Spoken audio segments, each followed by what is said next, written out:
अस्सलामुअलैकुम, आप सब लोग कैसे हैं? उम्मीद है सब अच्छे होंगे। जब भी कोई इंग्लिश सीखना समझना स्टार्ट करता है तो सबसे पहले वो पार्ट्स ऑफ स्पीच पढ़ता है। समझ लें, पार्ट्स ऑफ स्पीच इंग्लिश सीखने का एक बुनियादी जुज़्व है। हमें ये समझना चाहिए ताकि बेसिक्स हमारी क्लियर होंगी तो फिर सेंटेंसेस को आराम से हम बना सकते हैं। So let's begin.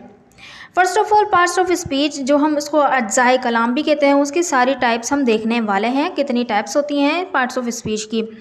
सबसे पहले सवाल उठता है कि what is parts of speech. तो ये पार्ट्स ऑफ स्पीच होते क्या हैं? जस्ट सिंपल सी डेफिनेशन है, a part of speech is just the name. कोई भी एक पार्ट ऑफ स्पीच जो होता है वो बस एक नाम होता है गिवन टू अ वर्ड, जो कि एक वर्ड को दिया जाता है बेस्ड ऑन द जॉब, यानी उसके काम के बेस पर उसको जो वो नाम दिया जाता है that it does in a sentence, जो वो सेंटेंस में करता है। यानी सेंटेंस में जो काम करता है उसके हिसाब से उसको एक नाम दे दिया जाता है कि ये नाउन है, प्रोनाउन है, जो भी है। ठीक है, अब देखें ये एक सेंटेंस है, Ali is a very handsome boy. अब देखें ये पूरा एक सेंटेंस तो है, लेकिन यहाँ पर ये जो है पूरे पार्ट्स ऑफ स्पीच से मिलके बना है। देखें अली है, अली यहाँ पर हमारा नाउन है, फिर इज़ है हेल्पिंग वर्ब है, ए आर्टिकल है, यहाँ पर वेरी हमारा एडवर्ब है, हैंडसम हैंडसम एक एडजेक्टिव है और बॉय भी एक नाउन है। ठीक है, तो इस तरह से ये मिलकर इससे बना है। सो हमें किस तरह से पता चला कि ये नाउन है, प्रोनाउन है या एडजेक्टिव है, तो यही इस वीडियो में हम देखने वाले हैं किस तरह से हमें पता चलता है कि ये नाउन है या प्रोनाउन है या एडजेक्टिव है या एडवर्ब है। So let's begin. सबसे पहले देखें टाइप्स, पार्ट्स ऑफ स्पीच की टाइप्स कितनी हैं। उर्दू में इसको अज्जाए कलाम कहते हैं। अज्जाए कलाम 8 तरह के होते हैं, ये 8 तरह के होते हैं। पार्ट्स ऑफ स्पीच 8 तरह की होती हैं। 4 जो हमारे noun, pronoun, adjective and verb, और फिर उसके जो बाकी 4 हैं adverb, preposition, conjunction and interjection. अब देखें इसकी उर्दू कितनी मुश्किल है। तो इसमें ज़मीर, सिफत, फ़ेल और मुताल्लिक़ फ़ेल, हुर्फ़ जार, हुर्फ़ अतफ़, हुर्फ़ इस्तिजाबिया। इंग्लिश में ज़्यादा आसान लगेंगे हमें ये वर्ड्स, और उर्दू में देखें कितने मुश्किल लग रहे हैं। खैर इसको हम एक एक करके जान लेते हैं। देखें नाउन, नाउन सिंपली किसी भी चीज़ का नाम, इंसान का नाम, जानवर का नाम। आपके आसपास जो भी चीज़ मौजूद है, इस दुनिया में जो भी चीज़ मौजूद है, उसके नाम को क्या कहते हैं? नाउन कहते हैं। अब जैसे कि एग्जाम्पल के तौर पे अली एक इंसान का नाम है, कंप्यूटर एक मशीन का नाम है, कराची शहर का नाम है, ऑनेस्टी यहाँ पर आ गई किसी की खासियत आ गई। ठीक है, इंसान की खासियत। हैप्पीनेस किसी का स्टेट आ गया कि वो खुश है। चाइल्डहुड, ये भी एक स्टेट आ गई कि चाइल्डहुड यानी बचपन। इस तरह के हम ये सारे के सारे नाउन में आते हैं। देखिए नाउन की और अगर इंसान की शक्ल में ले लें तो अली, उस्ताद, चाचा, दादा, अम्मी, अब्बू, नाना, ताया, ये सब हमारे क्या हो जाते हैं? नाउन हो जाते हैं। परिंदे जानवरों में आ गए तो गाय, तोता, बंदर, कबूतर, मगरमच्छ, etc। जगह में आ गए तो बाग, कमरा, मैदान, चौक, नदी का किनारा। और फिर देखें अगर चीज़ों में आ जाए मेज़, कुर्सी, कलम, चमचा, दरख्त, पेन, पेंसिल, ये सब चीज़ें आ जाती हैं। तो ये सारे के सारे नाउन है, यानी कि जो भी चीज़ हम छू, देख और महसूस कर सकते हैं उसको एक पर्टिकुलर जो नाम दिया गया है उसको हम कहते हैं नाउन। ठीक है, तो नाउन तो हमें पता चल गया। प्रोनाउन इसमें ज़मीर, प्रोनाउन को इसमें ज़मीर कहते हैं, यानी कि a pronoun is a word which is used in place of noun. In place of noun यानी नाउन की जगह इस्तेमाल किया जाता है। अब जैसे किसी का नाम ले रहे हैं हम, नाम की जगह कोई और जो लफ्ज़ इस्तेमाल करेंगे वो हमारा प्रोनाउन कहलाएगा। अब जैसे कि मैंने बोला अली खाना खाता है, तो अली की जगह मैं सिर्फ बोल दूँ वो खाना खाता है, तो वो यहाँ पर हमारा जो है प्रोनाउन। तो इंग्लिश में प्रोनाउन की एग्जांपल्स हैं I, we, you, they, he, she, it. अगर देखें सेंटेंस की बात करें तो Daniyal is a good boy, यानी दानियाल अच्छा लड़का है। दानियाल अच्छा लड़का है, तो दानियाल देखें यहाँ पर क्या है? एक नाउन है। अगर मैं दानियाल की जगह इसको वो कर दूँ तो यहाँ पे हो जाएगा वो pronoun. He is a good boy, बस दानियाल की जगह आ गया ही, तो वो जो ही आया ये है हमारा प्रोनाउन। वो अच्छा लड़का है, तो ही हमारा हो गया प्रोनाउन। देखें उर्दू में प्रोनाउन किस तरह से आ सकते हैं, जैसे मैं, वो, तुम, हम, मेरा, इनका, हमारा, उसका, उर्दू और वगैरह वगैरह। ठीक है, और फिर इंग्लिश में जैसे I, he, she, we, you, my, me, mine, our, their, etc और बहुत सारे हैं। तो ये हमारे हो गए प्रोनाउन, यानी कि किसी भी नाम की जगह जो इस्तेमाल होंगे वो हमारे प्रोनाउन कहलाएंगे। अब थर्ड वन है एडजेक्टिव। एडजेक्टिव होता है सिफत। सिफत यानी किसी भी चीज़ की जो है ये खासियत को बयान करता है, किसी इंसान या चीज़ की खासियत को बताता है। अब खासियत जो है, खुसूसियत, किसी भी चीज़ की खासियत जो है एक नेगेटिव सेंस में भी हो सकती है और जो है पॉजिटिव सेंस में भी हो सकती है। जैसे इसकी एग्जांपल्स ले लें, बैड बुरा होना, ठीक है, तो ये एक बुरी खासियत है। Hot, beautiful, red, tall, little, bright, तो ये सब क्या है? एक एडजेक्टिव है, यानी किसी भी चीज़ की जो है ये खासियत को बयान कर रहे हैं। अब देखें बिलाल इज़ टॉल। अब देखें बिलाल लंबा है, तो बिलाल की खासियत बता दी कि वो एक लंबा इंसान है, तो वहाँ पर टॉल आ गया, ठीक है। अब देखें दिस पेन इज़ रेड, ये कलम लाल है, इसकी खासियत बता दी, वो रेड पेन है, ये पेन रेड है, तो रेड इसकी खासियत है। अब फोर्थ वन है वर्ब यानी फेल। इंग्लिश में इसकी हम डेफिनेशन लें तो a verb is a word which shows an action. देखें किसी काम को जाहिर करे, स्टेट किसी भी चीज़ के होने को जाहिर करे, रिलेशन किसी भी चीज़ का रिलेशन बताए, और पोजेशन यानी किसी भी चीज़ की मिल्कियत बता दे। तो वो जो सारे होते हैं वो वर्ब में आते हैं। ये example is, am, are, was, were, have, has, had, play, write, ये सारे के सारे जो है हमारे वर्ब हैं। अब देखिएगा एक सेंटेंस है, चाइल्ड इज़ प्लेइंग, बच्चा खेल रहा है, तो चाइल्ड इज़ प्लेइंग, यहाँ पे इज़ भी वर्ब है, यहाँ पे प्ले भी वर्ब है। कोई एक्शन हो रहा है, खेलने का काम हो रहा है, तो यहाँ पे प्ले एक वर्ब है, इज़ भी वर्ब है, क्योंकि ये हमारी टाइम को बता रहा है। अब देखें ये आई हैव अ कार, मेरे पास एक कार है, देखिए पोजीशन बता दिया, एक मिल्कियत बता दिया, तो ये जो हैव है यहाँ पे पोजीशन बता रहा है, तो ये भी क्या है, एक वर्ब है।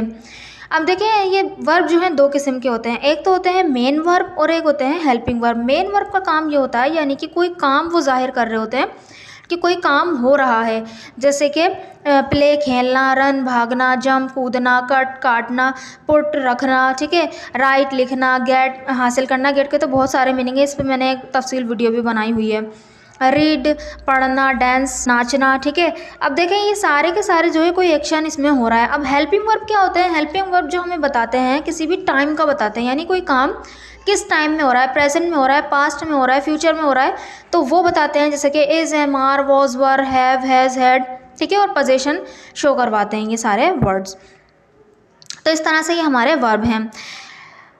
नेक्स्ट वन है एडवर्ब। एडवर्ब यानी मुताल्लिक फ़ाल। अब देखिए एडवर्ब क्या करता है, एडवर्ब करता है सेंटेंस में, it modifies any verb, adjective और एनी एडवर्ब, ठीक है। अब देखें ये जो है हमारा वर्ब को और एडजेक्टिव को और एडवर्ब की क्वालिटी को बयान करता है, उसको और मॉडिफाई कर देता है, उसके बारे में और कुछ बयान करता है, ठीक है।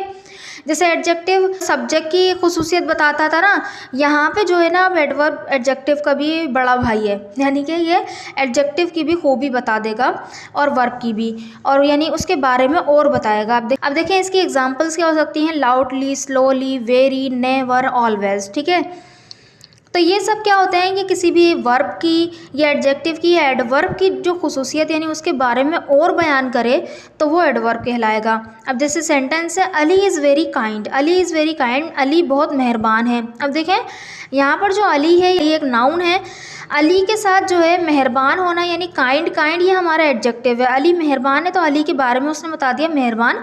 अब देखें इस मेहरबान को ज़्यादा मॉडिफाई कौन कर रहा है, बहुत कर रहा है, तो बहुत को हम क्या कहते हैं, एडवर्ब है ये, तो एडवर्ब कहलाएगा। और इंग्लिश में क्या कहते हैं, वेरी। तो यहाँ पे जो वेरी है वो काइंड को बता रहा है कि भाई काइंड बहुत मेहरबान है, मेहरबान तो है अली बल्कि वो बहुत मेहरबान है, ठीक है। तो उसकी और इंटेंसिटी को बता दिया, एडजेक्टिव की और खुसूसियत को बता दिया, एडजेक्टिव को और बयान किया इसने, तो ये हमारा क्या कहलाया, adverb. Ali is very kind. अब देखें नेक्स्ट हमारा सेंटेंस है, ही वॉक्स स्लोली, वो धीरे चलता है। अब देखें यहाँ पे सब्जेक्ट क्या है, ही है, और यहाँ पे वर्ब क्या है, वॉक्स, यानी चलना, वो चलता है। अब देखें उसके चलने को बताया है यहाँ पर, यानी वो हल्के चल रहा है, तो स्लोली किसको बयान कर रहा है, यहाँ पे वर्ब को बयान कर रहा है, वर्ब के बारे में और बता रहा है कि वो किस तरह से चल रहा है, वो धीरे चल रहा है। तो यहाँ पर जो ये स्लोली एडवर्ब का काम कर रहा है क्योंकि ये वर्ब के बारे में बता रहा है, ही वॉक्स स्लोली। आई होप आपको एडवर्ब समझ में आया होगा। नेक्स्ट हमारा है प्रीपोजिशन। प्रीपोजिशन को हम उर्दू में हर्फ जार कहते हैं। इसको देखें, to show direction, time, place और लोकेशन।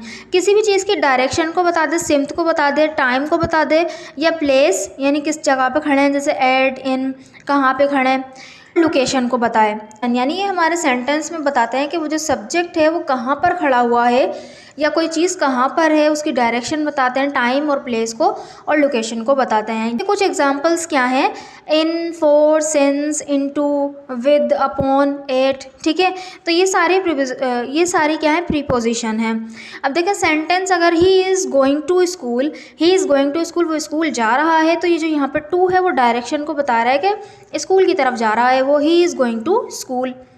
अब देखें यहाँ पे ये बिस्मा की तरफ से है, दिस इज़ फ्रॉम बिस्मा, ये भी डायरेक्शन बता रहा है कि भाई बिस्मा की तरफ से है, तो फ्रॉम, ठीक है, दिस इज़ फ्रॉम बिस्मा। और यहाँ पे देखें सिंस और फॉर, मैं सुबह से काम कर रही हूँ, I have been working since morning, तो यहाँ पे जो सिंस है वो टाइम को बता रहा है, ठीक है। इस तरह से ये प्रीपोजिशन काम करते हैं। नेक्स्ट हमारा है कंजंक्शन। कंजंक्शन होते हैं हुर्फ़े अतफ़ उर्दू में, ये जो है एक से ज़्यादा जुमलों को जोड़ने का काम करते हैं, यानी हम बड़े सेंटेंसेस बनाने में अटकते हैं ना, तो ये जो है कंजंक्शन इस मसले को हल कर देता है। तो ये जो है लफ्ज़ों को जोड़ता है, जुमलों को जोड़ता है आपस में, फ्रेजेस को, जुमलों को, ठीक है, छोटे छोटे फ्रेजेस को भी जोड़ता है, जुमलों को भी जोड़ता है बड़े बड़े, ठीक है। इस तरह से ये जोड़ने का काम करता है, भाईचारे वाला। तो यहाँ पे देखें इसकी कुछ एग्जाम्पल हैं, and, but, also, so, until, still, ठीक है। ये जो है हमारे सारे कंजंक्शन है, सेंटेंसेस को जोड़ते हैं। जैसे कि रामीन ज़हीन है लेकिन शानजा चलाक है। अब देखिए रामीन ज़हीन है ये एक अलग सेंटेंस है, शानजा चलाक है ये एक अलग सेंटेंस है। यहाँ पे जो लेकिन आया इसने क्या है सेंटेंस को जोड़ दिया, ये एक सेंटेंस बना दिया इसको। तो यहाँ पे इंग्लिश में लेकिन को कहते हैं बट, तो हम सेंटेंस बनाएंगे रामीन इज़ इंटेलिजेंट, ये एक अलग सेंटेंस है, शानजा इज़ क्लेवर, ये एक अलग सेंटेंस है। ये बट ने इसको जोड़ दिया, दोनों को एक साथ ले आया, एक पेज पर ले आया। Ramin is intelligent but Shanza is clever. Next और लास्ट है इंटरजेक्शन। इंटरजेक्शन यानी इसको उर्दू में हुर्फ़े इस्तिजाबिया कहते हैं। ये यूज़ होता है an interjection is a word, ये एक ऐसा वर्ड होता है इंटरजेक्शन, और फ्रेज़ या एक फ्रेज़ भी हो सकता है, एक से ज़्यादा वर्ड्स भी हो सकते हैं, यूज जो इस्तेमाल हो टू एक्सप्रेस, ज़ाहिर करने के लिए, एक्सप्रेस करने के लिए, अ फीलिंग और इमोशन, किसी भी फीलिंग को, इमोशन को ज़ाहिर करने के लिए जो वर्ड्स हमारे या फ्रेज़ यूज़ होते हैं वो इंटरजेक्शन कहलाते हैं। जैसे कि हुर्रे, ये हम खुशी में बोलते हैं हुर्रे, वाव, वाव हम थोड़े से हैरान होकर बोलते हैं, अलास काश करके बोलते हैं, ब्रावो। तो इस तरह से ये जो है हमारे इंटरजेक्शन कहलाते हैं। देखिए sentence wow that bird is huge, यहाँ पे हम जो है थोड़ा सा सरप्राइज़ वाली फीलिंग है हमारी, wow that bird is huge, यानी हमने उससे पहले इतनी बड़ी बर्ड नहीं देखी, तो उस तरह से हम बोलते हैं। और really I didn't know that, यानी आपने कोई चीज़ आपको नहीं पता चली है तो आप बोल रहे हैं और रियली, अच्छा सच्ची में, इस तरह का हम सेंस दे रहे हैं, तो हम अपने इमोशन को, फीलिंग को जाहिर कर रहे हैं, तो ये हमारे इंटरजेक्शन कहलाते हैं।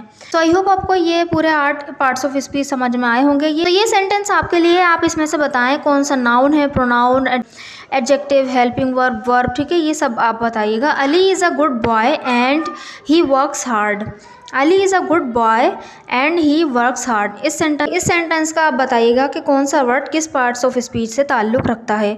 सो आई होप आपको ये वीडियो समझ में आई होगी। अगर आपको वीडियो समझ में आई है, आपको वीडियो अच्छी लगी है, तो चैनल को ज़रूर सब्सक्राइब करना है, वीडियो को लाइक भी कर दीजिएगा। Thank you so much.